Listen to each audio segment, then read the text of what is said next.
나는 여호와를 알지 못하니라는 제목으로 하나님의 말씀 전하겠습니다. 나는 여호와를 알지 못하니라는 제목으로 하나님의 말씀 전하겠습니다. 한 권사님이 저한테 물어보셨습니다. 왜 제목을 두 번씩 이야기하시냐고요. 18년 동안 그렇게 그냥 했습니다. 처음에 아이들 가르치는데 아이들이 말씀에 집중을 안 하길래 나는 여호와를 알지 못하니 들었지? 여호와는 알지 못하니 이게 했던 게 버릇이 돼가지고 이해해 주십시오. 그리고 제가 이 말씀을 드리는 거는 오늘 제가 연희교회를 와서 아마 말씀 중에 가장 길게 본문을 잡은 것 같아서 긴장돼서 그랬습니다. 저는 중학교 1학년 여름 수련회와 그 문학의 밤을 준비하면서 많은 은혜를 받았습니다. 중학교 1학년 때 그 이름이 어딘지도 모르는 산골로 우리 전도사님이 데리고 가서 3박 4일을 잠을 별로 안 재우시면서 그 당시에 뭐 숙소도 없고 이상한 텐트 큰 걸 하나 쳐가지고 아이들 50명을 다 재우시고 뭐 아침에 깨우셔서 큐티 시키시고 찬양 부르다가 굴리시다가 저녁에는 뭔가 제가 잘못한 것 같아서 울면서 기도하고 이렇게 3박 4일을 보내다 보니까 은혜를 많이 받았습니다. 은혜를 받고 나서 제 마음속에 결단함이 생긴 거죠. 내가 하나님 앞에 살아갈 때 정말 잘 살아야 되겠다. 이 복음의 기쁨을 안 사람처럼 정말 거룩하게 잘 살아야 되겠다. 오늘 그 오전에 우리 안인선 목사님께서 전해주셨던 말씀처럼 바울처럼 그 뒤집어지는 역사 나의 삶 속에서 일어나겠구나. 그러한 기대를 가지고 수련회에서 집으로 돌아왔습니다. 집으로 돌아왔는데 돌아온 날 누나랑 대판 싸웠습니다. 은혜가 바닥으로 다 떨어졌죠. 제 마음속에 그런 생각이 들었어요. 너무 비참하더라고요. 단 하루도 내가 좀 거룩한 사람으로 살지 못하는 제 자신이 너무 비참하더라고요. 그게 또 은혜를 받았습니다. 더 잘 살아야 되겠지. 저희 어렸을 적에는 부흥회 일주일 하고 부흥회 새벽 예배부터 낮 예배, 오후 예배, 저녁 예배까지 다 하지 않습니까? 부흥회를 가면 또 부흥회 때 은혜를 많이 받습니다. 목사님 말씀대로 잘 살아야지. 그런데 하루가 더 갈 수도 있지만 또 무너지는 제 모습을 보고 또 비참하더라고요. 만약에 여러분 지금까지 하나님의 은혜 가운데 여기까지 온 건 분명하지만 마치 다람쥐가 바퀴를 계속 돌리듯이 그 자리에 있는 것 같은 여전히 변화되지 못하고 늘 동일한 문제로 넘어지는 그래서 자신의 모습으로 말미암아 늘 실망되고 이제는 그 문제를 쳐다볼 수조차도 없을 만큼 감추어 놓은 어려움들이 있다면 오늘 말씀을 통해서 하나님의 말씀 가운데 위로함을 받으시고 다시금 결단하셔서 하나님 앞에 거룩한 백성으로 힘있게 믿음의 길을 걸어가는 주의 귀한 동역자 되시기를 축원드립니다. 오늘 본문의 시작은 정말 특별하고 감동적인 장면입니다. 우리가 보기에는 딱 5장 만에 지금 보여지는 본문이지만 정말 중요한 내용이 뭐가 있습니까? 1절을 보겠습니다. 그 후에 모세와 아론이 바로에게 가서 이르되 이스라엘의 하나님 여호와께서 이렇게 말씀하시기를 내 백성을 보내라. 그러면 그들이 광야에서 내 앞에 절기를 지킬 것이라. 지금 모세가 바로 앞에 갔습니다. 바로 앞에 가서 뭐라고 이야기하고 있습니까? 내 백성을 보내라. 이제 하나님께 예배 드려야 되니까 이제 이스라엘 백성, 히브리 민족을 보내라. 이렇게 선언하는 겁니다. 이게 굉장히 감동스러운 장면일 수밖에 없는 것은요. 모세가 40년을 기적과 같은 인생을 살아왔고 한번 실패했는데 40년을 이렇게 변방에서 이방인의 객이 되어서 자기도 포기한 인생 가운데 다시 하나님이 찾아오셔서 소명을 주시잖아요.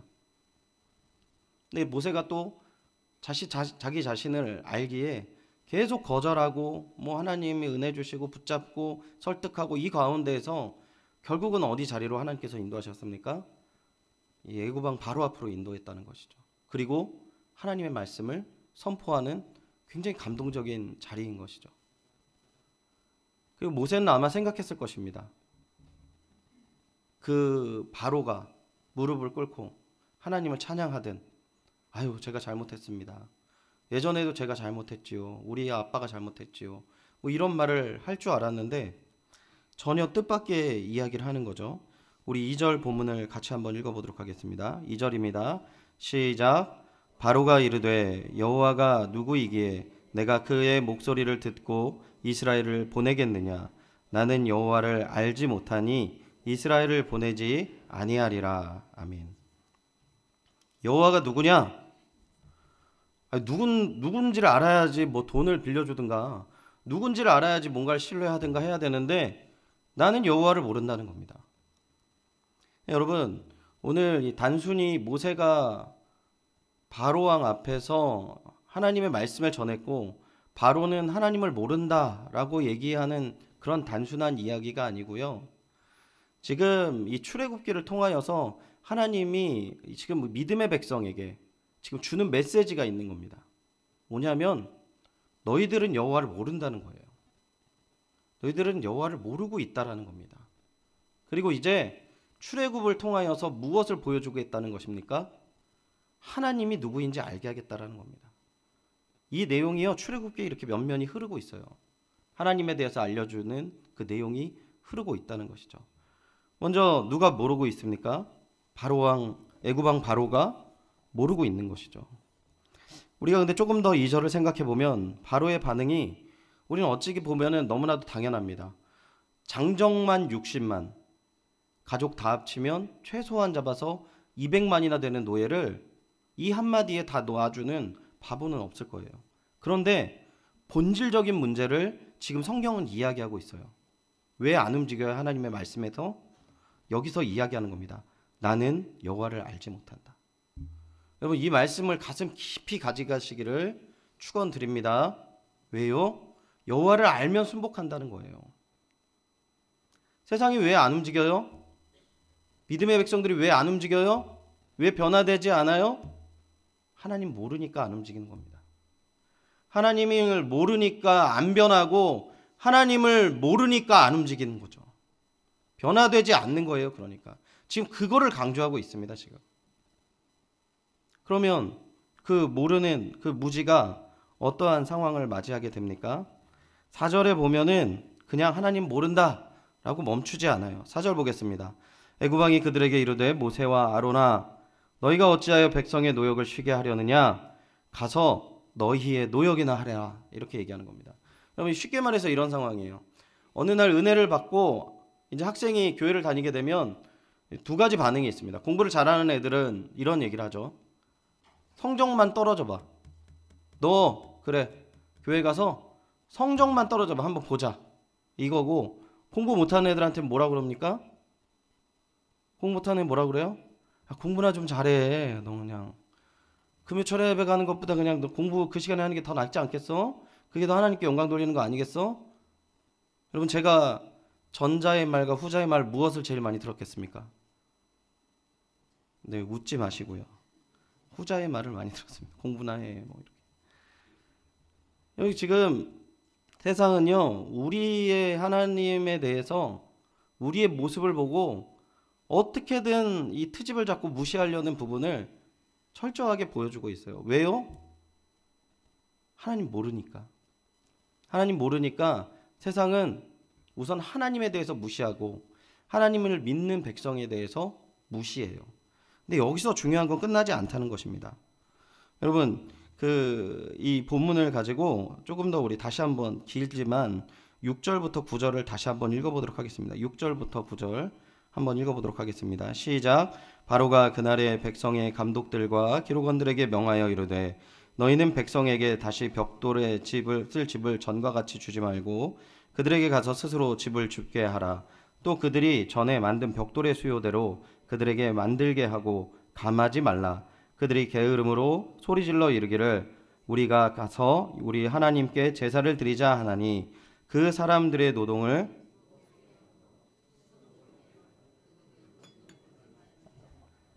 아멘. 지금 모세가 바로에게 이야기한 결과가 나와 있어요. 어떻게 합니까? 당시 이제 이스라엘 백성들의 가장 고된 노역이 뭐였냐면 이렇게 국고성을 짓고 있을 때 벽돌을 만들어서 짓는 거예요. 이 벽돌을 만들어서 지으면 기가 막히게 색깔이 이쁩니다. 그리고 또 견고해요. 그 견고함을 위해서 여기서 뭘 넣냐면 짚을 넣습니다. 근데 이 공사 일정이 진행되어야 되니까 요구를 하는 거예요. 가장 힘든 일, 벽돌을 만드는 일을 시키는데 예전에는 짚을 갖다 줬는데 이제는 짚을 너희들이 주워서 와라. 그런데 이전의 벽돌을 받쳐야 되는 숫자는 변하지 않을 거야. 만약에 이 벽돌을 다 주지 않으면 매를 때리겠다. 이 이야기를 하는 것입니다.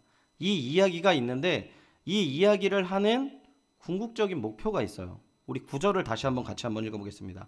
9절입니다. 시작. 그 사람들의 노동을 무겁게 함으로 수고롭게 하여 그들로 거짓말을 듣지 않게 하라. 목적이 뭐예요? 하나님께 예배하라는 말이 뭐라고요? 하나님께 예배하라는 말이 뭐예요? 대답해 주세요. 하나님께 예배하라는 말이 뭐예요? 거짓말이라고 하는 거죠. 지금 하나님께 예배함이 세상은 거짓말이라는 거예요. 너희들이 지금 거짓된 신앙을 갖고 있다라고 얘기하는 겁니다. 다시 한번 정리해 드리겠습니다. 하나님 모르는 것은, 하나님 말씀에 불순종하는 것은 당연하고, 하나님을 믿는 사람들을 조롱하고, 하나님을 믿는 이 모습조차도 거짓말이라고 조장을 하게 되는 거죠. 그리고 이 거짓말이라는 것을 믿게 되면 어떻게 될까요? 믿음의 공동체가 분열되고 쪼개지고 서로 싸우게 된다라는 것입니다. 지금 그 모습을 보여주고 있는 거예요. 본문 가운데. 근데 이제는 이 부분에 대해서 두 번째 또 하나님을 모르는 부류가 나오는데요. 결과적으로 히브리 노예들, 우리 이스라엘 백성들이 이제 그 부분에 대해서 어떻게 반응을 하는가?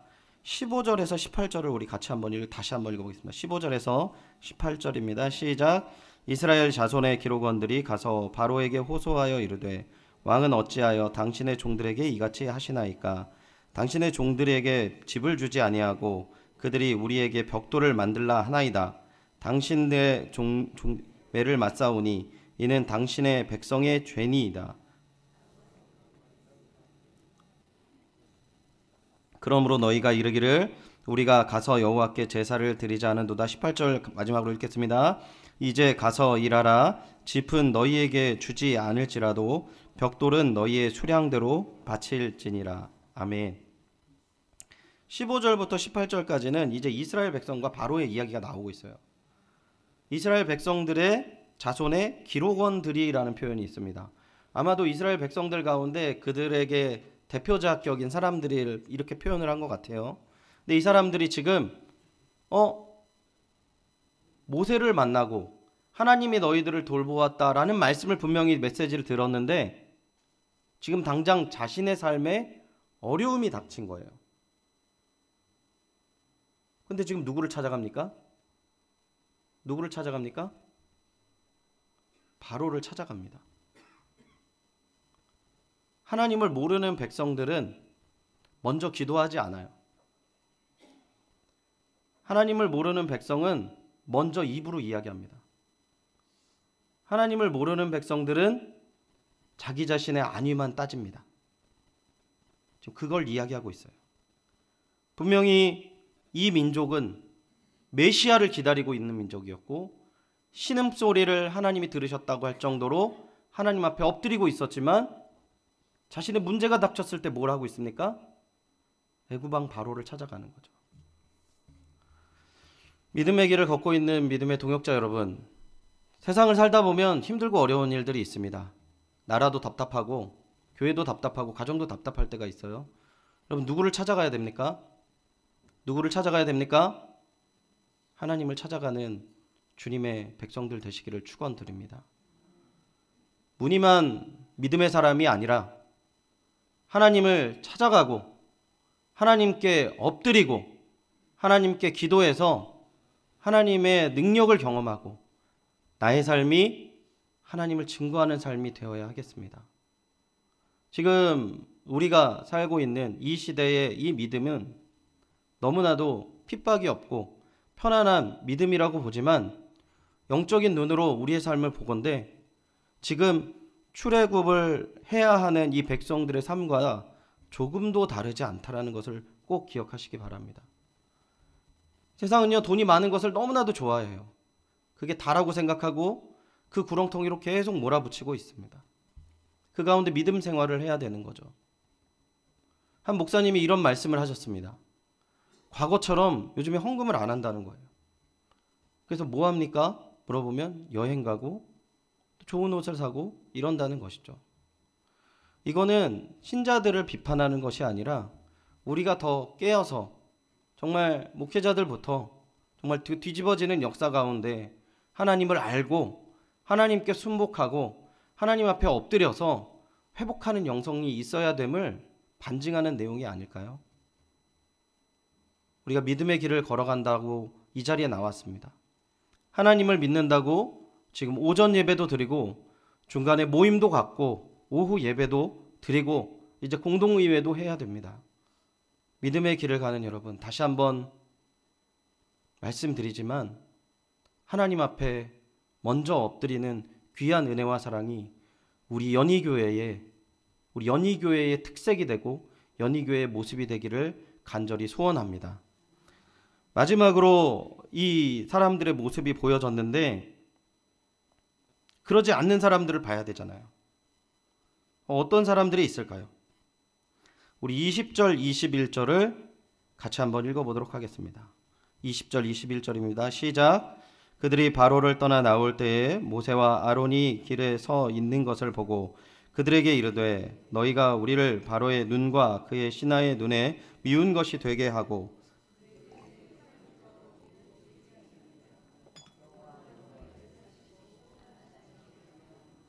아멘. 지금 이 사람들이 바로를 만나고 왔는데 원하는 걸 얻었습니까? 못 얻었습니까? 못 얻었어요.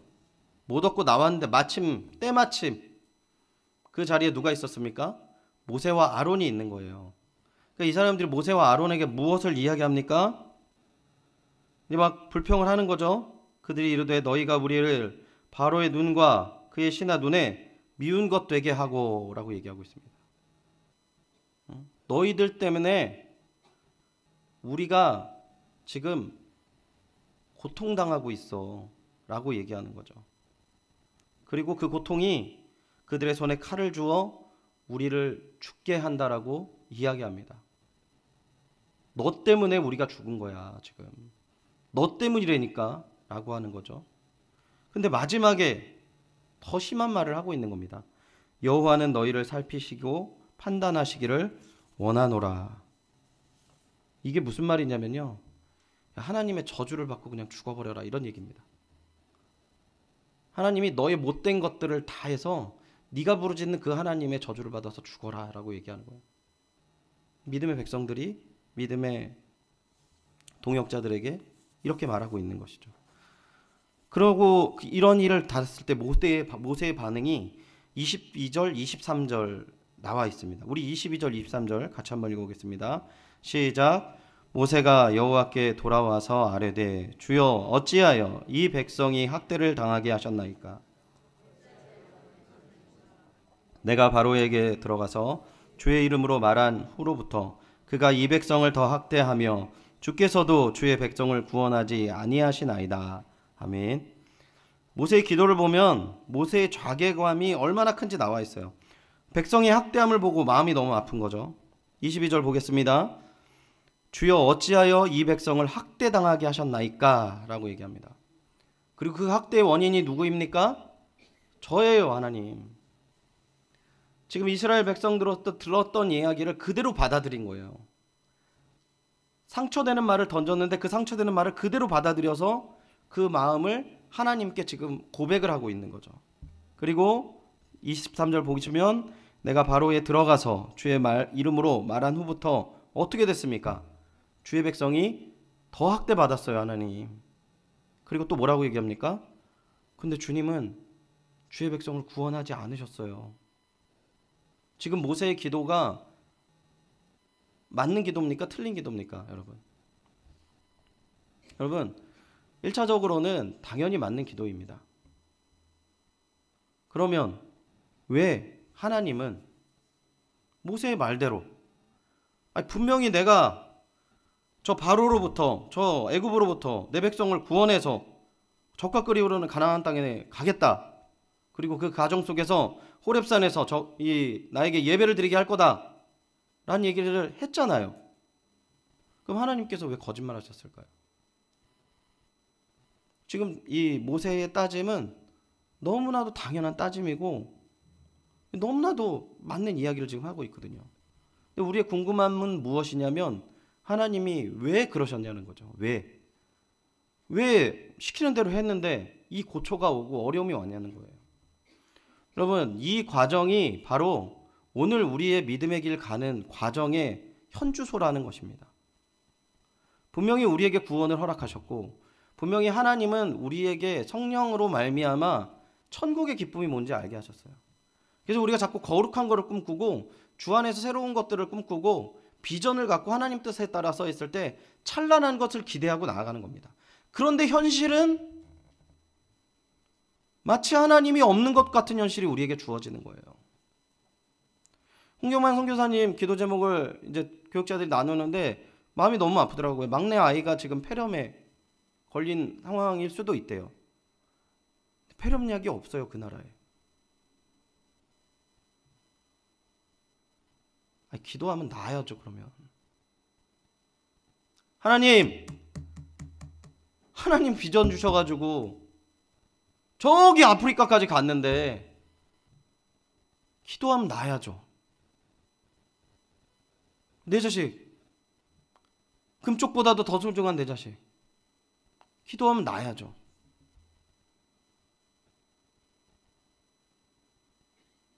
무엇을 위해서 이런 어려운 시간을 주실까요?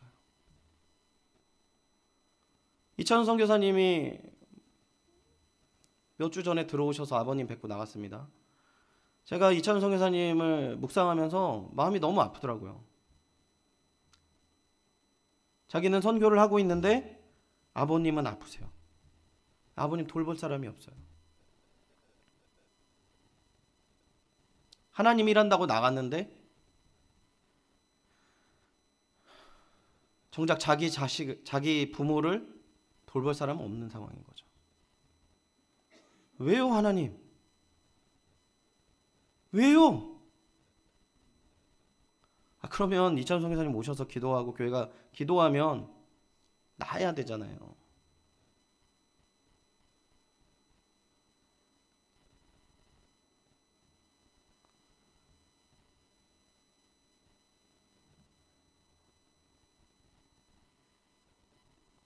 오랫동안 우리가 기도하고 우리가 떠왔던 바람들이 우리가 정말 원하는 결과를 낳지 못할 때가 너무나도 많다는 겁니다. 왜 그럴까요? 하나님 무엇을 알게 하기 위해서?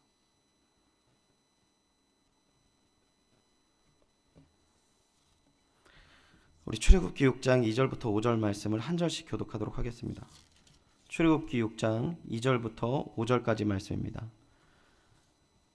모세의 기도 이후에 하나님께서 응답하신 내용이에요. 물론 1절에도 응답을 하시는데 제일 중요한 내용이 2절부터 5절까지 있는데 한 절씩 우리 교독하도록 하겠습니다. 하나님이 모세에게 말씀하여 이르시되 나는 여호와이니라.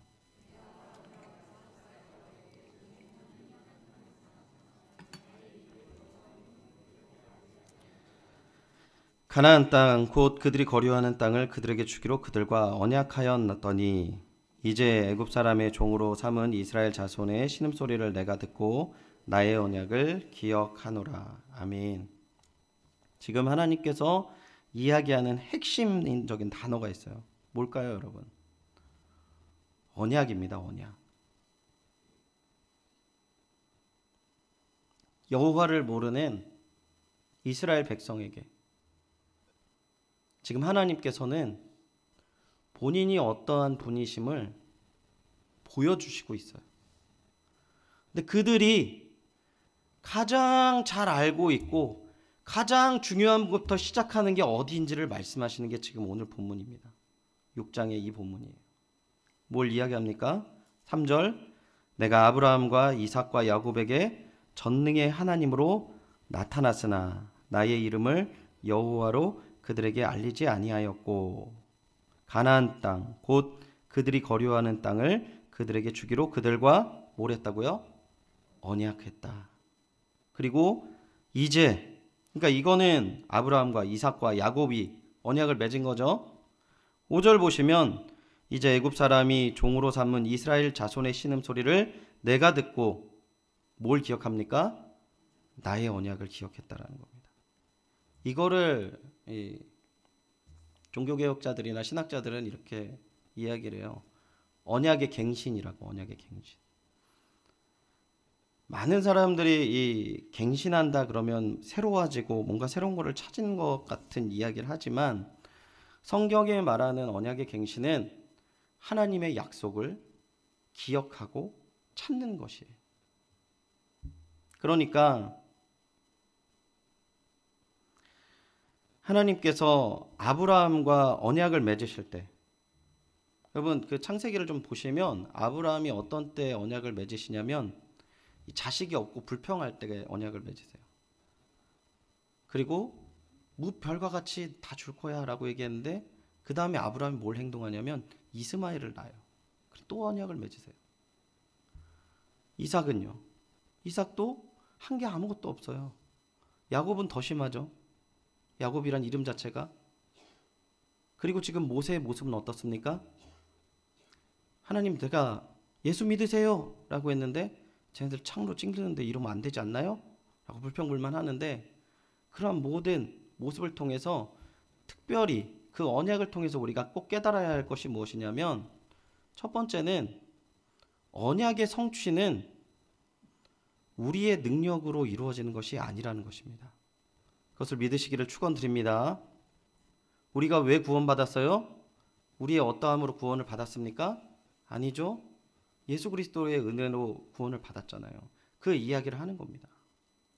언약이라는 것은 이 아브라함과 그 언약을 맺으실 때도 그 언약의 길을 아브라함과 하나님이 함께 걸어가야 되는데 하나님의 불이 지나가요. 혼자. 이건 뭐냐면 하나님께서 이 언약의 모든 책임자를 되시겠다라는 것이고 그 하나님의 그 언약을 모두 다 내가 이루겠다라는 것이에요. 그 언약을 이룸을 기다리고 그 언약 가운데 하나님이 하실 모든 선한 길들을 믿으며 가는 것이 무엇입니까? 우리 믿음의 동역자들의 길이라는 것입니다.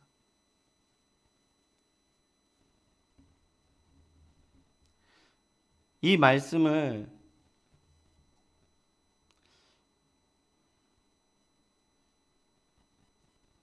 저도 알고 있지만 결코 쉽지 않은 길인 것이죠. 너무 어렵죠. 하지만 우리가 엎드려 기도할 때마다 하나님께서는 이 언약을 갱신하는 자리를 만들어 주시고 그분이 결국을 이루실 그 은혜와 사랑이 무엇인지 알게 하신다는 것입니다. 우리가 하나님을 더욱더 알게 하시려는 그 은혜, 그리고 그 믿음의 길을 걸어가면 걸어갈수록 나를 부인하고 오직 하나님만 영광 돌리는 믿음의 백성들을 세우시는 하나님의 우리를 향한 여정을 지금 이야기하시는 것이라는 것이죠. 말씀을 맺겠습니다. 오늘 우리가 우리의 모습이 실패하고 또 믿음의 사람답지 않는 모습이 가득하고 왜 이런 일들이 일어날까? 우리는 하나님을 믿는 믿음의 길을 걸을 수 있을까? 라는 질문이 들어올 때 죽음을 이기시고 부활하셔서 의인 되시고 우리에게 부활과 의로움을 은혜로 덧입혀 주신 예수 그리스도의 승리를 기억하시는 귀한 은혜와 사랑이 가득하시기를 축원드립니다. 누가 믿음의 어려운 길 가운데 진정한 답이 무엇인지를 이야기할 수 있겠습니까? 그 이야기는요, 반대로 이야기하면 분명히 하나님께서는 우리 한 사람 한 사람에게 우리에게 하실 말씀을 전체적으로 이런 뜻이다라는 것이 아니라 분명히 성령께서 깨닫게 하시고 그리고 우리가 더 믿음의 길을 힘있게 가져가는 은혜를 베푸시는 하나님 되심을 믿습니다.